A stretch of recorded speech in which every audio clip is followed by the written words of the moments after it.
Ayan na guys, ito na po yung request ng aking ginakis na magluto po ako ng fries. Ayan po, luto na siya. Shake-shake na lang yan guys. Good morning everyone. Happy Sunday po sa inyong lahat. Ayan guys, nag-request po ang aking ginakis na bibili na po ng french fries. Ang ginawa ko po ay bumili na lang po ako ng fries para lutuin na lang po sa bahay para marami pong makatikim o makakain guys. Kasi pagbibili po ako sa may McDo saka sa Jollibee, konti lang naman guys at konti lang kakain. Kaya yan, bumili na lang po ako ng isang balit. Ito po yung binili ko Ayan, para marami pong makakain guys. And then bumili na rin po ako ng pampalasa. Ayan guys, barbecue flavor po yung binili ko. Kasi nasasawa na rin po sila sa cheese flavor. Okay.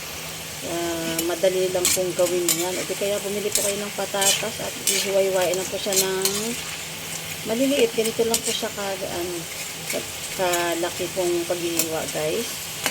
Ayan, kailangan crispy po siya guys. Ayan. Masarap rin po yan. Makakatipid ka pa.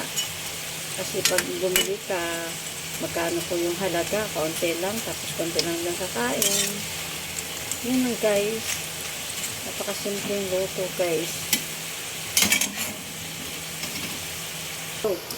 Ayan guys, at luto na po. Kailangan natin salain para hindi po siya mamantika guys.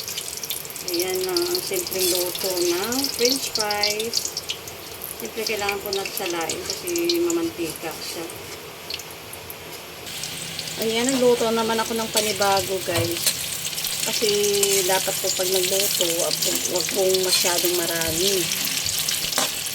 Ayan, mamaya dagdagan ko siya ng mantika. Ayan na guys yung unang luto ko. Lalagyan ko siya ng flavor. Naglalagay na ako ng flavor na barbecue. Habang nakasalang pa yung iba. Hindi lang guys, kantsahin nyo lang kung gaano kadami kasi baka maalat naman. Ayan, tapos halo-haloin lang, ganyan. O, diba? Ito na ganyan na siya guys. Napakasimpleng luto. Ano masasabi mo, Lan? Sarap. Oh, diba masarap yan? Anong sabihin mo? Thank you. Ayan guys, kinakain na po niya yung ginawa kong french fries. Ayan, ganyan na po pagluto. Ayan, unang luto ko pa lang, simot na agad guys. Kaya panibagong luto na naman natin.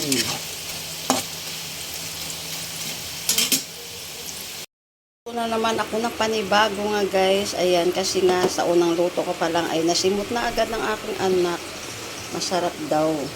O diba, matusawa sila sa pagkain kasi marami yung niluto ko. Kasi pag bumili ka, konti lang. Konti lang matikman mo. Ito, marami. Ayan guys, ito po yung gawin nyo sa inyong anak. Imbes na bibili po kayo ng french fries, magluto na lang po kayo. Bumili kayo ng hilaw na fries at tutuin guys. Pero mas maganda yung yung bibili nyo po ay fresh mismo na potato. Ayan, yun po ang ginawa ko nung nakaraan. Naubos ko yung isang plastic niluto. Luto na ang request ng aking ginakis na magluto ng french fries. Ay, nag-request po ang aking ginakis na magluluto po ako ng fries. Kasi bibili pa po ako sa labas at konti lang po ang kakainin nila guys. Kaya bumili na lang ako ng isang balot at lutuin guys. Ito po yung flavor niya, barbecue flavor. Ayan po, last na luto na po yan guys. Kasi nakailang luto na po ako sinusunod na mamulas ng kain. Ito yung uling, uling luto. Yan, ganyan na po siya kadali guys. Masarap? Ayan, nagagawan sila ng french fries.